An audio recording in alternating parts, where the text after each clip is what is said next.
Hey there, you're listening to You're Golden, a podcast dedicated to helping you see that you are golden just as you are. I'll use every tool and personal story I have to help guide you back to yourself. Blending two seemingly opposing sides is my specialty, so you can expect pragmatism and mysticism, details and exploration, ponderings and answers, clarity and unknowns, and so much more. If I had to sum up the ethos of You're Golden, it would be summed up by the words of Nobel Peace Prize winner Albert Schweitzer, who once said, "The path of awakening is not about becoming who you are, rather it is about unbecoming who you are not." Hello. Welcome to another episode of You're Golden. This is another installment in the Authority series. So we have with us today Gina Fuschetto, who is a professional psychic. She goes by Mind's Eye Mystic online, and she is an emotional projector. So welcome, Gina. Thanks for having me. Excited to chat. Yay. Awesome. I love that I get to chat with you about this because of the fact that you are a psychic, which is so correlated, obviously, to intuition and very much entwined with that authority, and how I kind of take the stance that your authority in human design is very closely related to your intuition, whether or not you are a splenic authority.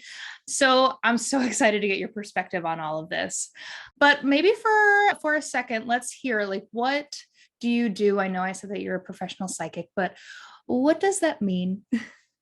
Yeah, so I am a professionally trained psychic, which means it's something I discovered and learned how to do. I'm in my early mid 30s now, so I came across it in my mid to late 20s.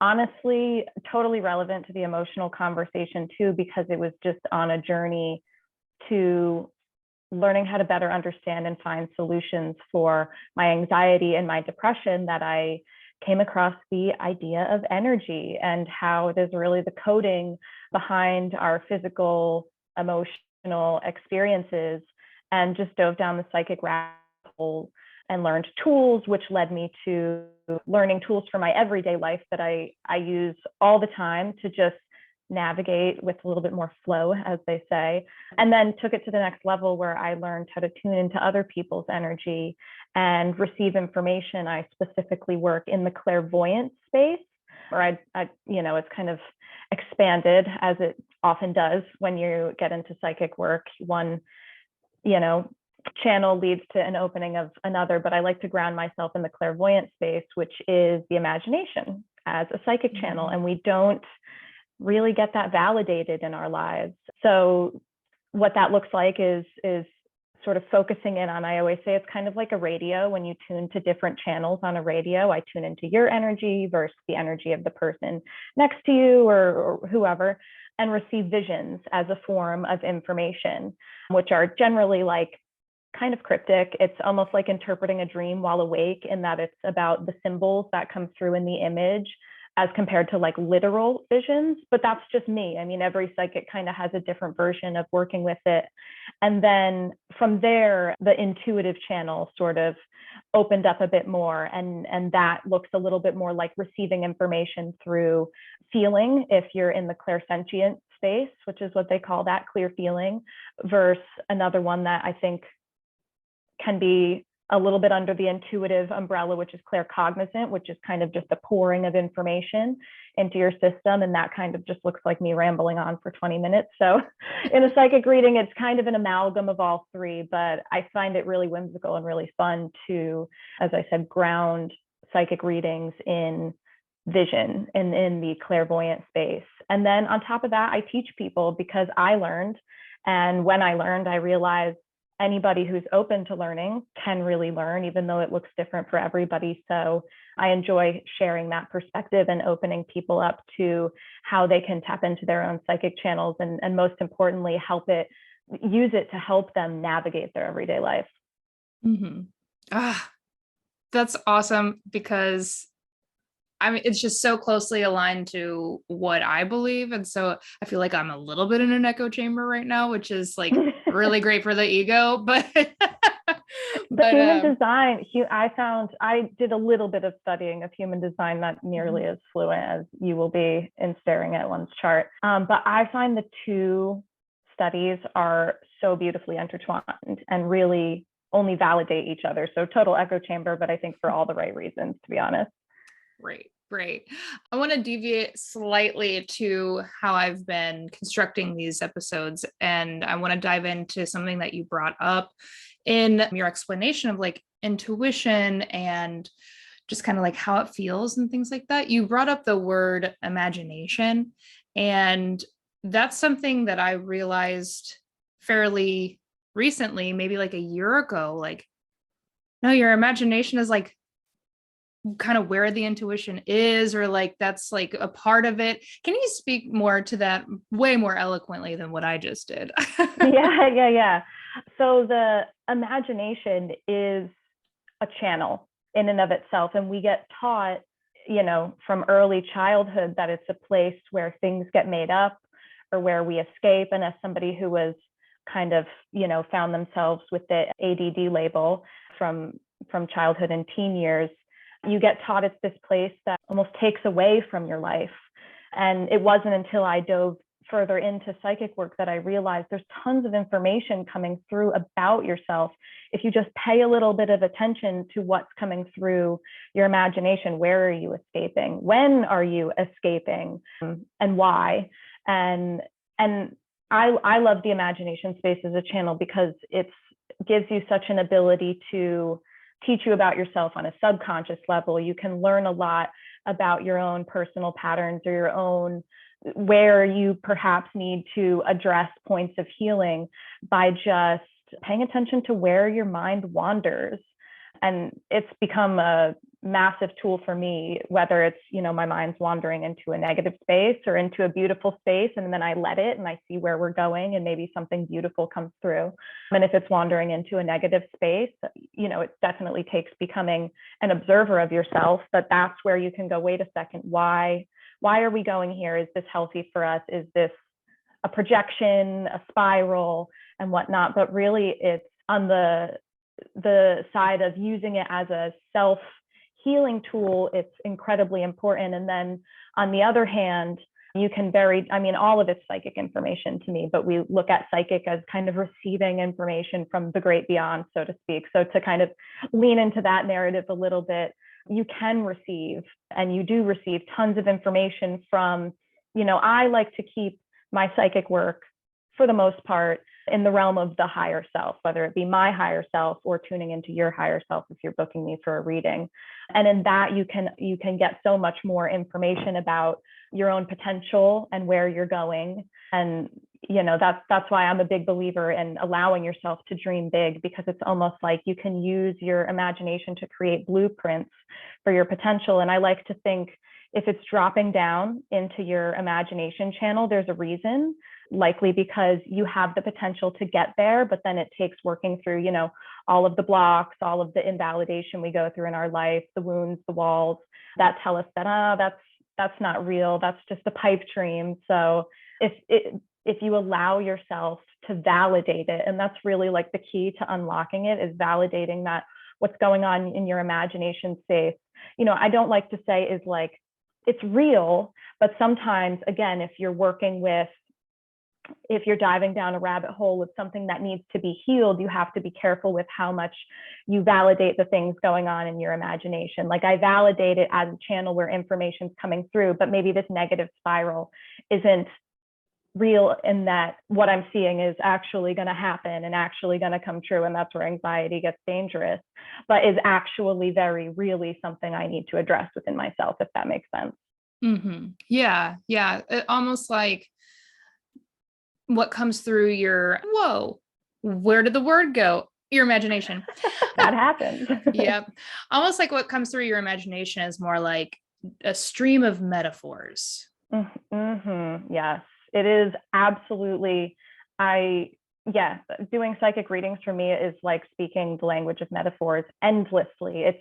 It's like reading symbology, which is why I always recommend, whether you want to be a tarot reader or not, starting with tarot, only because it puts a whole reference system of symbols into your brain. What does water mean? I see water, I know we're talking about your emotional self. When I see the sun, I know we're connecting with your higher self, because golden, sunny energy in my reference system is the energy of your higher self. So it just gives you, it's like a library of symbols to work with. And the more you work with them, the more you're kind of building up a language within your own psychic channels to be able to use in identifying what's going on, what am I seeing, and what does it mean. But if you don't have this visual reference system to work with, you can totally get lost or misinterpret.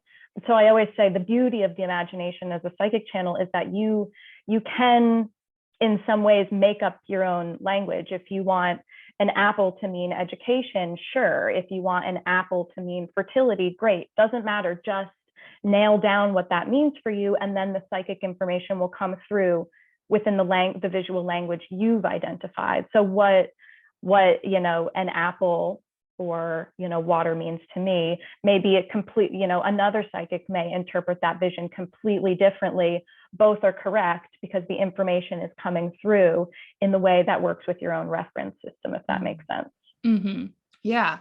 Yeah, that's beautiful. And we could go so far down this rabbit hole. So far. It might need to be another episode, actually. Certainly. But I'm glad we still went there, though, because it was a very great look into your life and how you go about intuition, and really the role that becoming more intuitive has played for you, as the role that's played for you in your life, especially in relationship to your emotions. So you mentioned that you kind of found this because of depression and anxiety. Can you elaborate a bit more on that?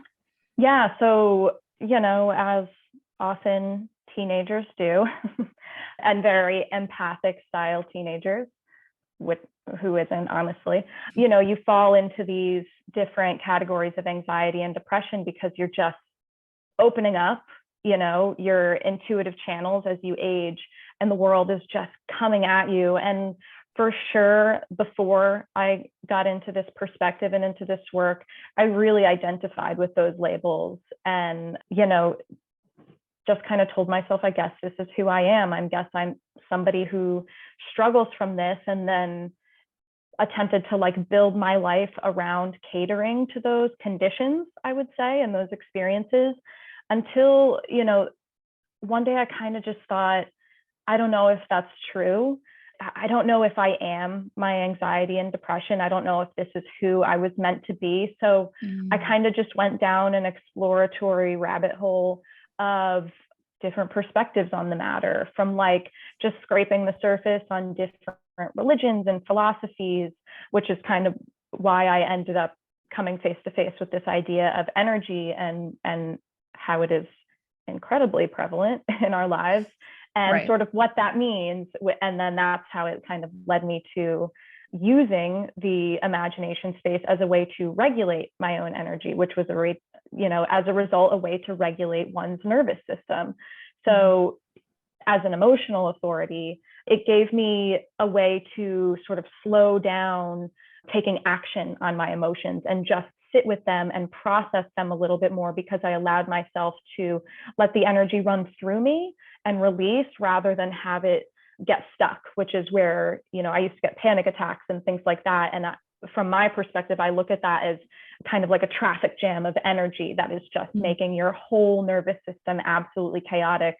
And if you don't have a way to go from that point to the next point in the emotional cycle, it's incredibly hard. And I see this kind of happening all around me in humans everywhere, because whether you're emotional authority or not, you totally have emotions.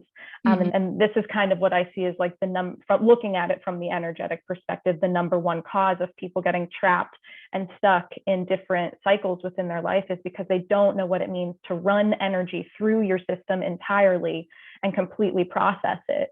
And it's, for me, I don't like to use the word cure, but for lack of a better term, I have absolutely found, I'll say, solutions to my anxiety and depression. Like any human, you have little moments, you get triggered, but I process them. And instead of it turning into 6 months plus of a depression, I have just 3 days of a low moment, and then I'm just like on to the next phase of the emotional cycle. So it speeds up, I would say, the emotional process when you have tools to run that energy through your body entirely instead of having it get stuck, if that makes sense. Oh, okay. Okay.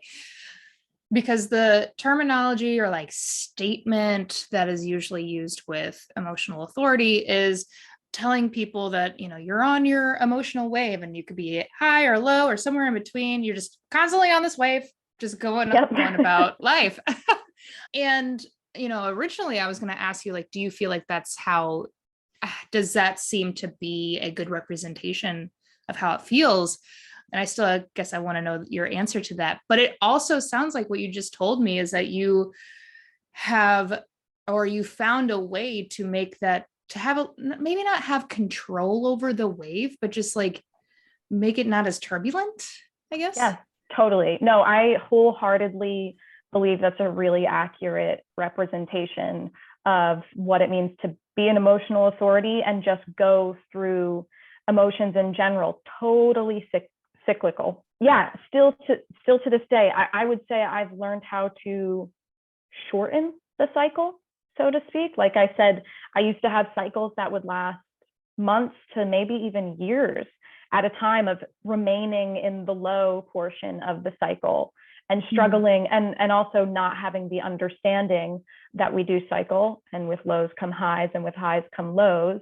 I would get stuck, I would say. Now, just having this whole awareness over, this is how it goes. This is the nature of cycles. Are just, we can't escape cycles. You see it in nature all around us. We see it in ourselves and the way we cycle through phases, through behavior patterns and whatnot. It kind of gives me hope, I would say, as well. Like, and one, the ability to process energy, process emotions just much more maybe efficiently without shame is helpful. And that, sorry, now I can't remember what I was, the energy is running high. I can't remember the second half of what I was about to say. But in any case, it's also given me the ability to, to almost see the future a little bit. Okay, I'm in a low point. There's a reason I'm here. And that's where the psychic information can come through. Is not that I'm forcing the answer, but I am allowing myself to sit with it because I know some sort of epiphany and some sort of realization is coming. And when that starts to kick in, I know I'm rising back up to the high of the cycle, and it just goes and goes and goes endlessly. And once I saw that and allowed that, I just completely took the shame and self-degradation out of experiencing emotional lows, because I know we're getting somewhere. And for a moment, I needed to pause and sit with something so a new something can come through. Yeah. Okay. The first thing that popped into my head when you were kind of introducing that idea of, if you have a low, you're going to have a high and vice versa, is the old adage, like just waiting for the other shoe to drop, and how that is just like such a negative thing in our vernacular. Like, you know, if something good is happening, just right around the corner, something bad will be happening. And I mean, yes and no. I bring that up because, for one, it popped in my head, so obviously it's relevant here. But for two, I feel like maybe you might have some insight on like maybe how to approach that, or like maybe how to shift the mindset with those sayings, and anything you'd like to add to that. Yeah, totally. You know, I've just become, and maybe this is just a little hard to do, but incredibly accepting of the truth about cycles, and that maybe it will.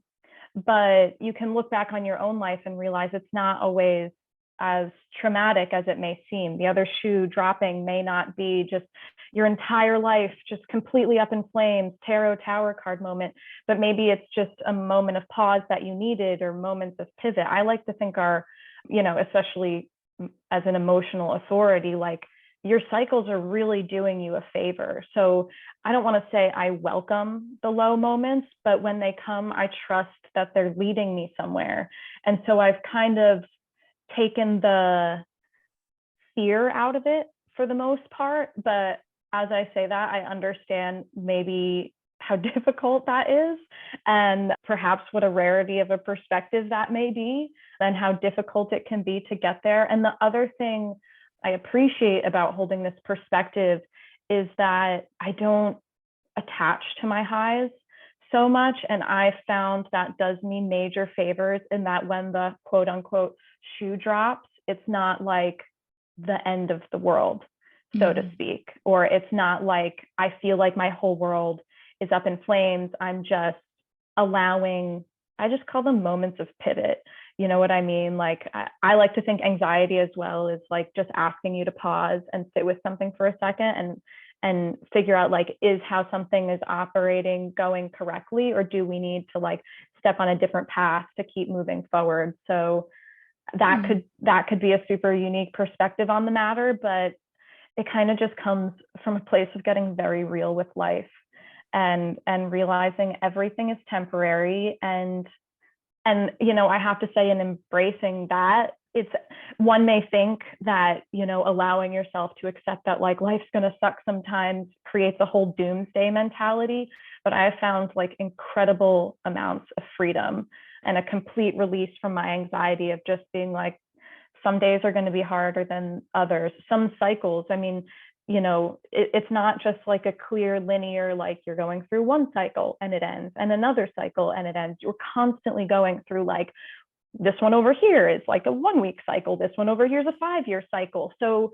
it's not, for me, it's not always like when we hit a cyclical low that like my whole life is up in flames. It's just one piece over here is asking me to pause while I'm still very much moving forward with other aspects of my life. But I think that takes a particular ability, and that's probably where my psychic perspective comes in handy, of being able to look at life from a much bigger picture and acknowledge that while one thing may be sucky over here, there's still a ton of really great, beautiful things, a lot of life progress happening on this end. So you don't sit and like wade and brew and stew in that one emotional cycle you may be kind of hitting a low point in. What that just makes me think of is, I would agree that your psychic abilities and your history with that has probably lent this very amazing perspective on it. But I think maybe just a way to think about it for others is that you're looking at life from a neutral place, and like not necessarily, you know, thinking that all life has to be this high and then being really upset when it's not, versus, okay, swinging to the other side and just being like, well, life just fucking sucks. So what's the point? But it really sounds like you're coming to more of a neutral place with looking at life. Is that a fair assessment? Yeah, totally fair assessment. And just, I think that neutral place, again, requires you to kind of back up a little bit and look at your life and use your own life as a reference system too. As emotional authorities, especially, like, you can use your own experiences to validate that, like, we've gotten through it before, so we must be very strong and everything should be okay. And just continue to apply that perspective rather than looking outside of ourselves to go, well, it worked for them, so it must be. That's usually not the most helpful, because one person's life is certainly not your life. Yeah, neutrality is absolutely key. And also, again, understanding, just my understanding is that we are here on earth to go through all of the experiences and the full spectrum of emotions. So if we stripped away the negative, life is rather linear and, to be a little controversial, boring. So, you know, the drama, for lack of a better word, is a part of the excitement of life. And again, that's probably just the psychic perspective talking. And not that I'm a fortune future teller, but being able to understand why we're here and where we're going a little bit, and what the point of it all is. And that, you know, also I like to use, again, because I just speak in a world of metaphors, looking at metaphors as points of validation and hope, and that, like, the diamonds are created under pressure. So if we're not dealing with pressure moments and sizzling a little bit, then we're not reaching our highest potential. And, you know, part of me is just like, what do they call it? Probably a dramatic term, but like glutton for punishment, in that I I look forward to that a little bit. Not that I want to be in my lows, but when I'm there, just like you can be in your highs and be like, oh gosh, when is something coming? You can very much hit a point where you're in your lows and you go, okay, something good is coming too. And I know I'm just being pressure cooked a little bit more to reach that point of my version of a diamond, if that makes sense. But I think you really have to like integrate that perspective into your system to be able to just flow with it. Yeah. Yeah. Okay. I want to talk about how to do that. But first, I want to go in a little bit more on this neutrality piece. And the reason why is because really what you're doing here is giving us a whole other way to look at neutrality when we're talking about emotional authority. Because when, conventional wisdom for emotional authority people is that you have to wait until you're in a neutral place to make a decision. Yeah.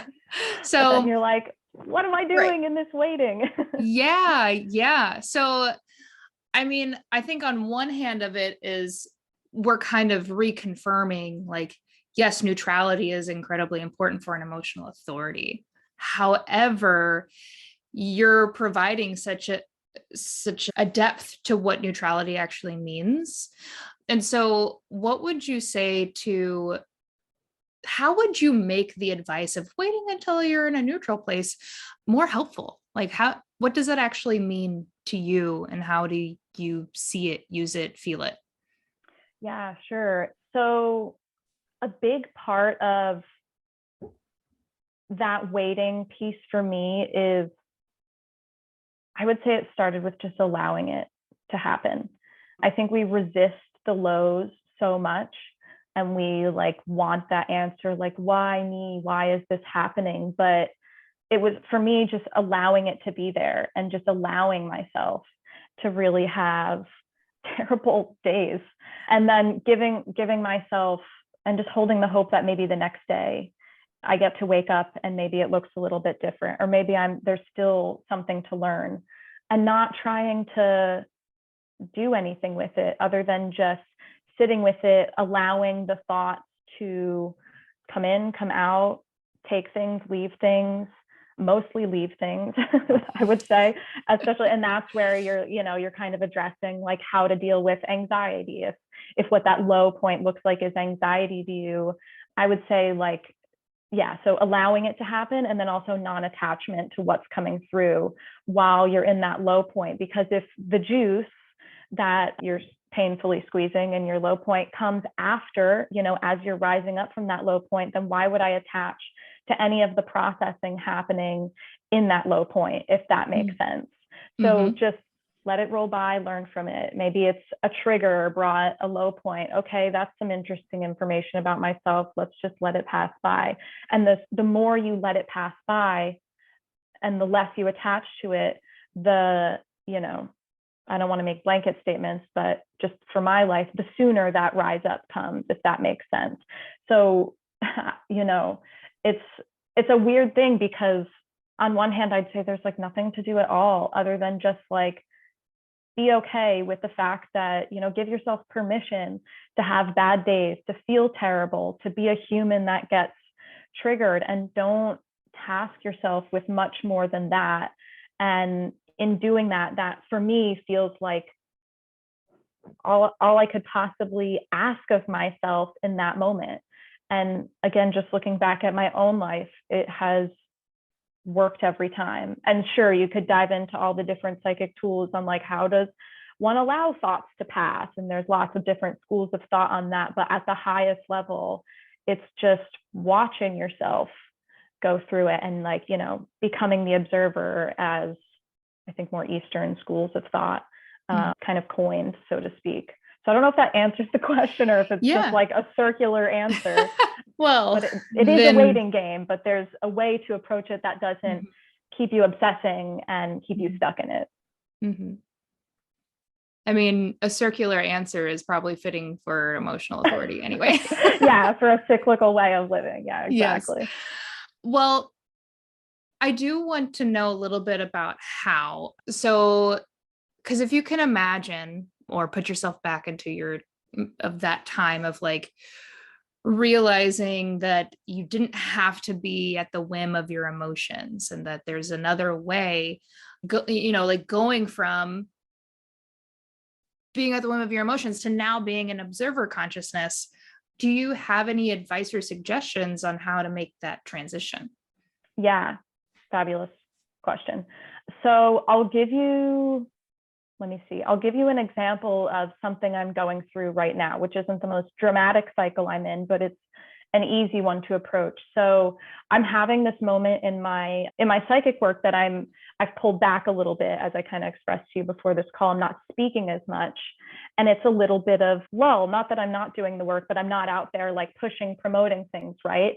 And I could totally, without all of this perspective, I could totally look at this phase and go, I'm lost. I don't know what I'm doing. I feel like I have no direction. But I'm kind of just going, okay, there's a reason I'm pulling back. Maybe my message needs to pivot. Maybe there's a whole new direction for me coming. That's fine. It is what it is. So I kind of put that to the side and let it happen. And then the way let's see, how do I want to word this? Again, I kind of speak in the language of the higher self. So then I start paying attention to the intuitive pieces and what the higher self is trying to drop in front of me to guide me forward. So while I'm sitting here knowing, okay, I'm in a lull, I'm in a pivot point, I'm paying attention to the things that are coming through that are guiding me in new directions. So I have a couple new interests that have popped up, and I've had a couple, current events in the world, things that are triggering kind of new thoughts and new ways I feel like speaking about things. I'm not doing anything with it yet, other than just allowing myself to explore these new interests within my work coming through. And I know, although I feel like I still need to pause for a little bit and just kind of allow this exploratory period to happen, I can see now it's pulling me in some unique and interesting directions that I would have never guessed. I'm just like, I can't believe these particular interests are popping up, but I'm trusting that there's maybe a new doorway opening. So that kind of transition period between the low, where I maybe had a few days to a week of like, I just feel like the energy is a little bit drained from my work and something's just not there. I'm kind of turning my focus a little bit more towards my interests and these new kind of things popping up and seeing where they take me. And it's almost like that's where you can anchor yourself to the next point in the cycle, just through like that's where the imagination as a psychic channel begins to kick in, because it's like, now I'm daydreaming about something. I have a new thing that seems to be calling me. And I'm a big believer that that's your higher self talking and trying to guide you and pull you in direction. So after you allow yourself to have the bad day and have the low moment, in my world, the next thing is to look out for the hits from your higher self. And usually that comes in the form of new, like things that bring you joy and things that spark new passions, and just beginning to follow those, like a little bit of a treasure map. And that is what brought me to the work I have been doing for so long, and I can see is bringing me to maybe a new version of my work that's coming through. I could so easily jump on the first thing that kind of pops up, the first interest that pops up, and just like obsess over it and run with it. But I know that's, I'm not there yet. I'm not at the top of the cycle yet. So we don't grab onto it quite yet. Does that answer the question? Yeah. Some questions are coming through for me. Okay, so the questions that I have is about the jumping to things too fast or not. So my initial question was, well, I'm hearing you describe all of these new things that are like glimmering and you're kind of observing it. In the past, would you have just like went ahead and gone for the first thing that popped up, which is common for emotional authority people who are not really privy to how that cycle is working? Yeah, totally. I'm trying to think of some examples. Yeah, I would say like one longer cycle I'm going through is outside of being a professional psychic. And before I got into that, I've been a content creator in marketing, photography, video for over a decade. And my relationship with that, I would say, is like a longer emotional cycle I'm going through and figuring out while I'm sort of diving into all this, what am I doing with that?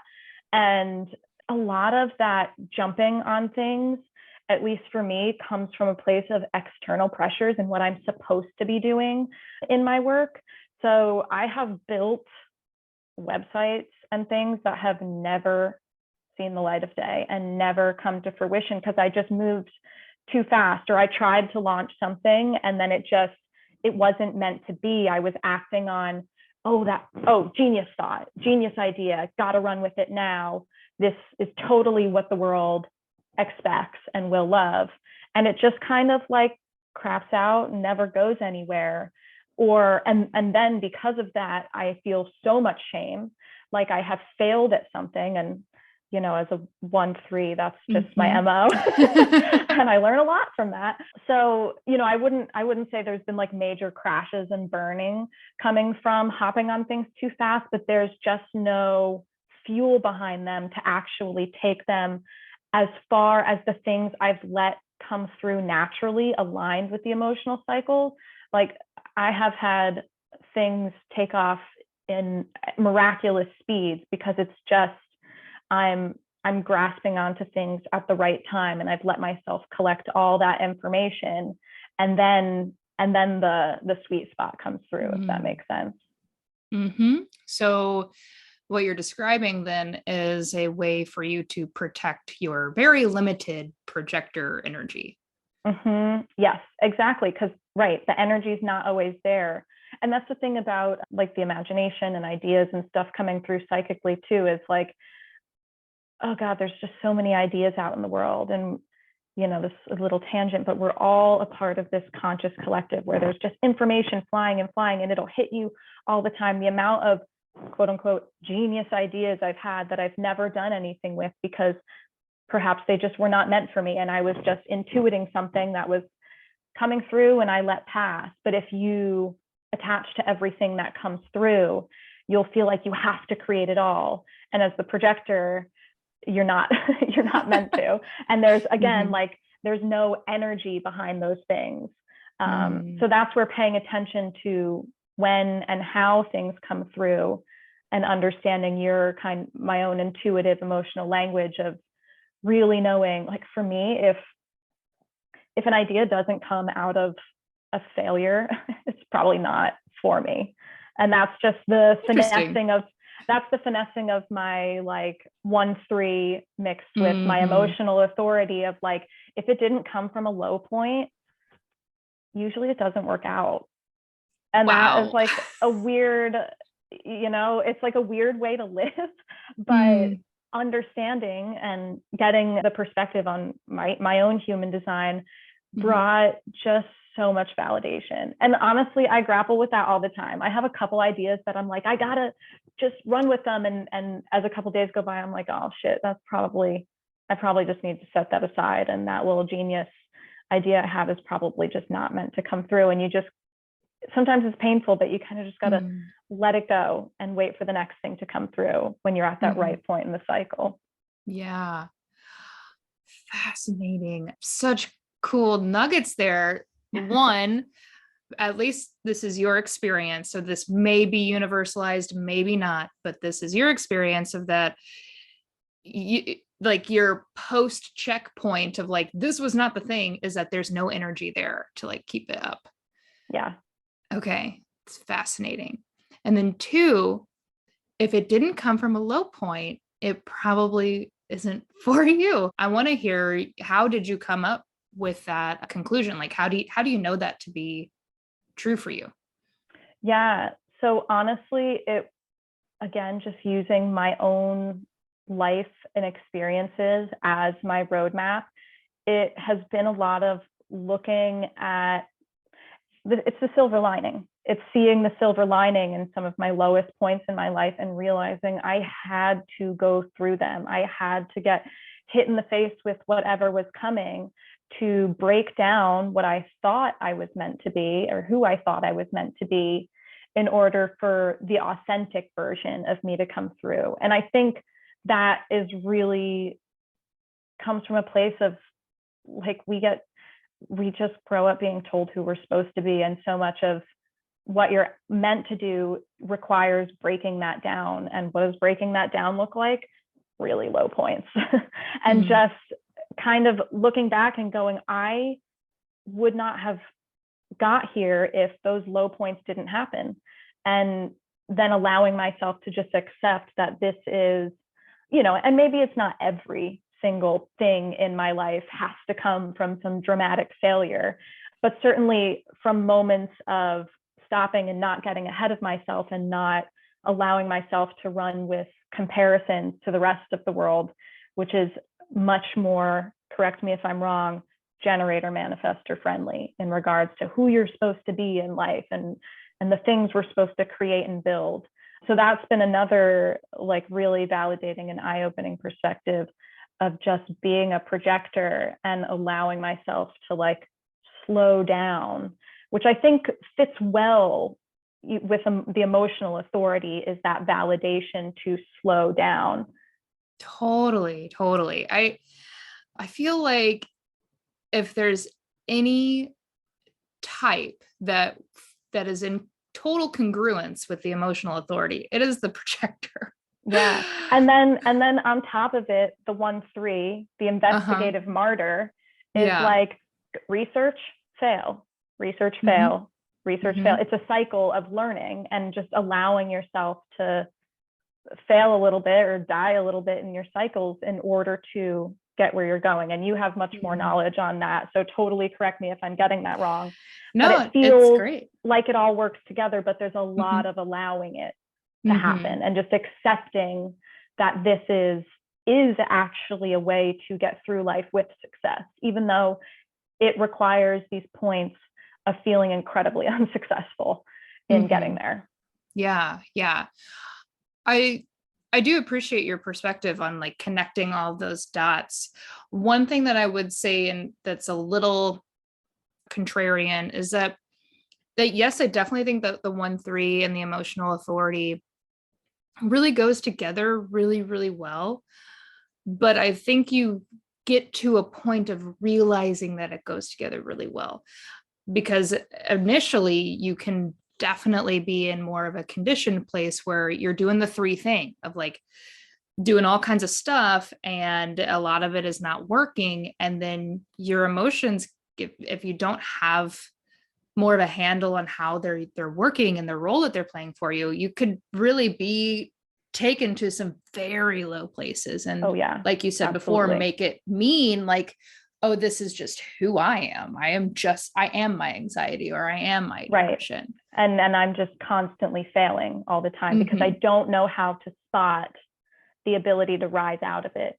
And I don't know. And that, again, the psychic work that I've done absolutely helps, but I don't think you have to be a quote unquote professional psychic to learn how to hear your intuition. So I feel like the way to, for lack of a better term, master those cycles really requires learning what it means to hear intuition on a really granular level. This conversation has been fascinating to me. It's just been not as I've been trying to make all of these conversations a little bit more methodical, here's some practical thing and here's some practical. I'm trying to 5-1 the crap out of it.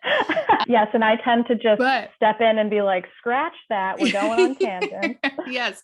No, and I really like it because I think it's really a more accurate representation of what the emotional authority can feel like, especially when you're a non-energy type as well. So to round this out, then I would just love to know, do you have any advice or suggestions on how to really see your emotional authority as a gift, as something that you can allow it to take its course and work with it in a more productive way, or maybe even not productive, but in just a more life-giving way rather than a detracting way? Yeah, I know that word productive. We just don't have any other good words to replace that. Doesn't feel like a to-do list, but I totally honor that. But I do, on the other hand, I know other emotional emotional projectors, but also just emotional authorities. And when they come to me in low moments, I try to play with that word and get them to understand, like, realize that there is absolute productivity in that sit and wait period. And like that low moment and allowing yourself to have it is productive. No, you may be like staring at a wall or having a moment where you're leaning into some like, self-soothing habits that you don't love about yourself. Like, we're human, cut ourselves a little slack here, but as an emotional authority, you're being given permission to view that as productive. So again, I think as an emotional authority, it's really helpful to allow yourself to step back and like give yourself that bigger picture and pinpoint, like, where am I in the cycle? And if you're at that low point, just allow it to happen. Let me see. Can you rephrase the question? Because I just want to make sure I don't just end up repeating myself and give actual productive help. You had any suggestions on how to view your emotional authority as life-giving rather than restricting? Yeah, totally. So I think it kind of goes a little bit back to the metaphor I gave of the pressure creates the diamond. And I really do view, it took a while to get there, and it took a lot of eliminating the shame out of it, but viewing this as an incredibly valid way of living. And I don't know, I see it as a gift, like my acceptance of the fact that I have failed, and it's brought me to some incredibly beautiful places, and I am going to fail again, and it's going to bring me into even higher highs than I've ever thought I could go to, does for me feel like a secret that I have unlocked completely, because I watch so many people, emotional authorities, are not just absolutely grind themselves into the ground and shame themselves to oblivion for their low points and their failures. And I just don't really go there anymore. If I do, it's like a few hours, I cry really hard, which is a part of energetically releasing things. And then once that energy is out of my system, whatever your release mechanism is, I see it from a different place. And for me, it just feels like if I didn't have that perspective, life would be so much harder. And I mean, the world's a really volatile, chaotic place right now. So I would say, especially in this day and age, whether I'm looking at myself or I'm viewing the world and what we're going through from the perspective of cycles of highs and lows, like it really, I don't want to use the term like leg up, but I can't think of another more eloquent way to put that. Like, I feel like I'm given just a little bit of a insightful key on what's required in navigating life, and that's allowing the lows to happen. I don't know if that's incredibly repetitive of what I've said before, but it feels like one of the most helpful insights I have been gifted in my lifetime is validating that emotions are incredibly productive. And that also comes from a place of having, I'm a Pisces as well. So like, I've always been the most emotional person in the room, and there's been a lot of shit I've been given, and people not understanding me and really, really invalidating my emotional side. And I came to realize, like, it's a total superpower when you just let the cycles cycle through as they're meant to. And like, I definitely live life very differently, but I find it's quite intriguing to people. And I wouldn't I became a psychic. I was a marketing person, and then I became a psychic. And that is all because I followed where my emotional cycles were taking me. So if I didn't let that happen, I would probably be trapped in an experience that made me feel really terrible and wasn't meant for me. So long-winded answer, but it's, I really, if I could get people to understand one thing about being an emotional type, and especially an emotional authority, is that like your emotions are a superpower. It's just learning how to work with them. And when you do, it's like life just gets, I don't want to say easier, but on some level, a little bit, because even when I'm in an emotional low, I have an ability to get on with my day for the most part, and not like, yeah, even though I can see like, okay, I'm still in this place, like I mentioned before, of like I'm kind of in a lull in my work and figuring out where it's going, but I still go out and I have fun with people. I do dinner with family, and I don't let that cycle interfere with the other aspects of my life, because I'm letting it be what it is. It's just another cycle of growth. And with everyone, we grow. That's such a good note to end on. So much wisdom. Also, I would just want to say, don't worry about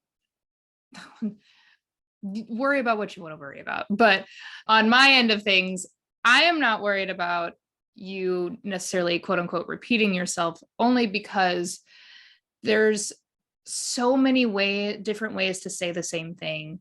And everyone needs to hear things in different ways. So there's a really good chance that you said it the one time, quote unquote, correctly for the one person to hear it. You know what I mean? Right.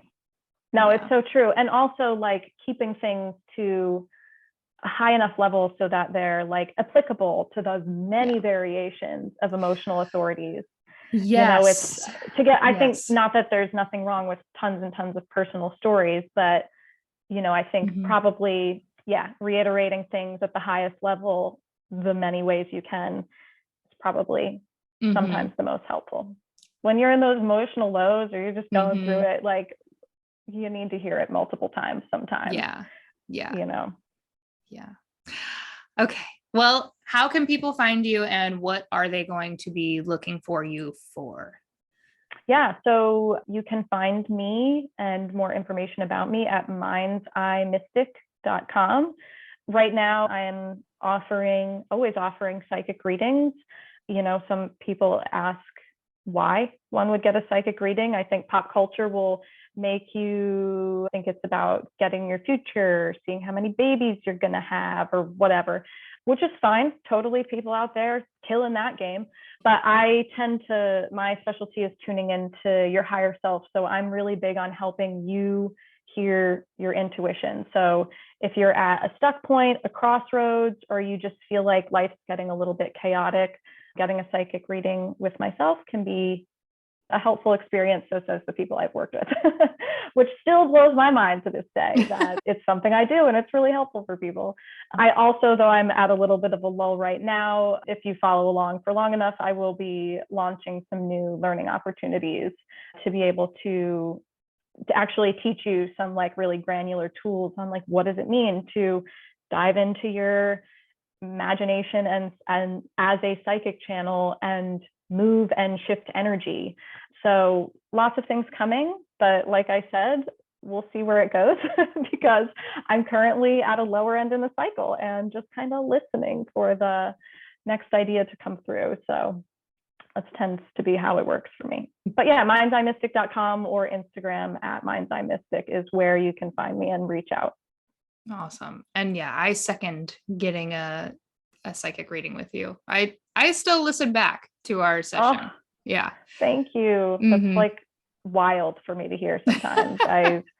And one of those things where like sometimes it's the feedback from other people that makes you realize, like when we're humans who are just like, oh my gosh, what am I doing? Am I just like a crazy person? Am I a nut job? How can I be doing this in the world? It's the feedback from other people that can be so validating and remind you like you're moving on the right path. So thank you for that. I appreciate it. You're welcome. Well, and don't forget you're a projector. So we live off of recognition. So oh my God, yes, seriously. So keep it coming. Right. Awesome. Well, thank you so much. Yeah, it was great. And yeah, I know that a lot of people will get a lot of value out of this. Awesome. Thank you so much for having me. It's always a pleasure to talk about emotions. Thank you so much for listening to this episode of You're Golden.